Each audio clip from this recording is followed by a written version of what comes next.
Assalamualaikum warahmatullahi wabarakatuh. Perkenalkan, nama saya Yelmi Masyara Nuriman dengan NIM 22022050. Saya akan mempresentasikan tentang pengembangan batita usia 2-3 tahun dengan mata kuliah perkembangan prenatal bayi batita. Baiklah, saya akan menjelaskan materi yang pertama, yaitu pertumbuhan dan ciri-ciri fisik.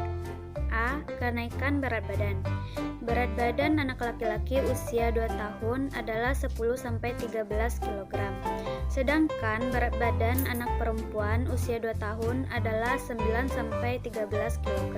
B. Tinggi badan. Tinggi badan anak laki-laki usia 2 tahun mencapai kisaran 82-92 cm.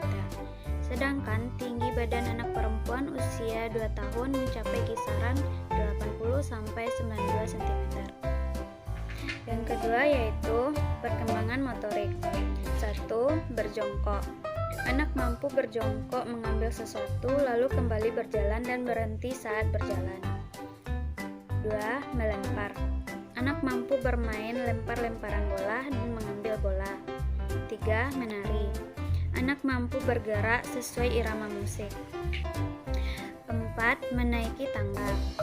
Anak mampu berpindah dari satu kaki ke kaki lainnya saat ia menaiki tangga dan bisa menuruni tangga tanpa bantuan menggunakan satu atau dua kaki pada tiap anak tangga. Dan lompat dari anak tangga terakhir. Untuk kekuatan kakinya juga semakin mantap, di mana ia bisa melompat-lompat dengan lancar, berjinjat, berlari kencang, berjalan mundur, serta memanjat meja, kursi, atau tempat tidur. Keseimbangannya pun semakin baik sehingga bisa berdiri dengan satu kaki. Yang ketiga yaitu perkembangan persepsi kognitif. 1. Dapat mengenali bayangannya sendiri di cermin, mengatakan nama sendiri atau nama panggilan lain yang sering disebut, seperti nama ayah dan nama ibu. 2. Mulai menyortir objek dan membedakannya menjadi beberapa kelompok, misalnya mobil dan hewan. 3. Dapat mengomunikasikan apa yang mereka lakukan dengan menggunakan kata-kata dasar dan suka meniru tindakan orang dewasa. 4. Adanya perubahan dalam pola berpikir si kecil saat ia mulai memahami kondisi sebab dan akibat. Yang keempat yaitu perkembangan berbicara dan bahasa. 1. Mengikuti petunjuk sederhana. 2. Menguasai setidaknya 50 kosakata. 3. Mengulangi kata-kata yang didengar dalam percakapan. 4. Mengucapkan 2-4 kata menjadi kalimat sederhana seperti aku mau kue, aku mau makan, ibu pipis. 5. Mengetahui nama orang tua, saudara, anggota tubuh, dan benda. 6.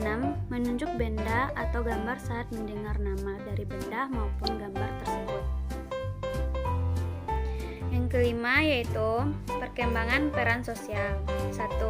Meniru perilaku orang dewasa atau anak yang lebih besar.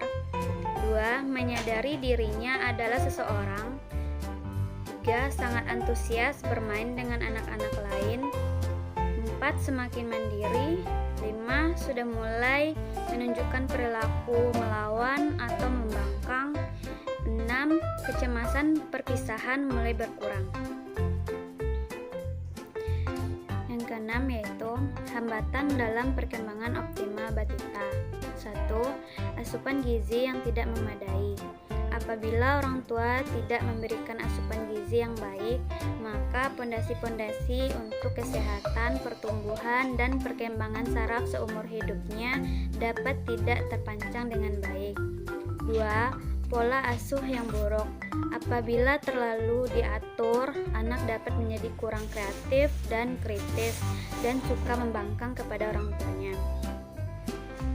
3. Kurangnya stimulasi yang diperlukan. Stimulasi yang diberikan oleh gadget sangat terbatas, sedangkan anak-anak yang sedang tumbuh dan berkembang membutuhkan interaksi yang nyata, yang mana menawarkan stimulasi yang lebih variatif dan relevan bagi tumbuh kembangnya. 4. 4. Gangguan tumbuh kembang yang tidak ditangani.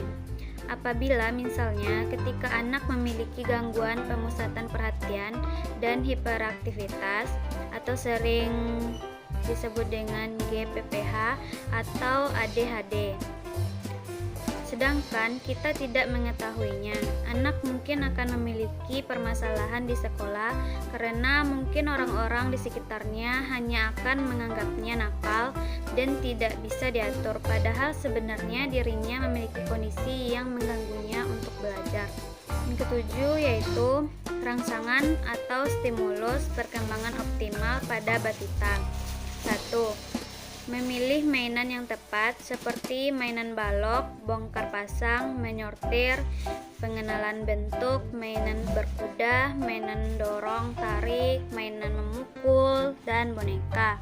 Permainan stimulasi menirukan peran seperti dokter-dokteran, polisi, atau memasak juga bisa menjadi pilihan. 2. Membaca bersama anak, seperti membaca dongeng dan bercerita. 3. Membiarkan anak berkreasi, seperti mewarnai, melukis, bermain rumah-rumahan, dan minum teh dengan teman imajinasinya. Selain itu, dapat juga dilakukan membuat barang seperti berkreasi menggunakan tanah liat atau bermain menggunakan permainan rekaan alat peraga. Sekian presentasi yang dapat saya sampaikan, kurang dan lebihnya saya mohon maaf. Saya tutup dengan membacakan wassalamualaikum warahmatullahi wabarakatuh.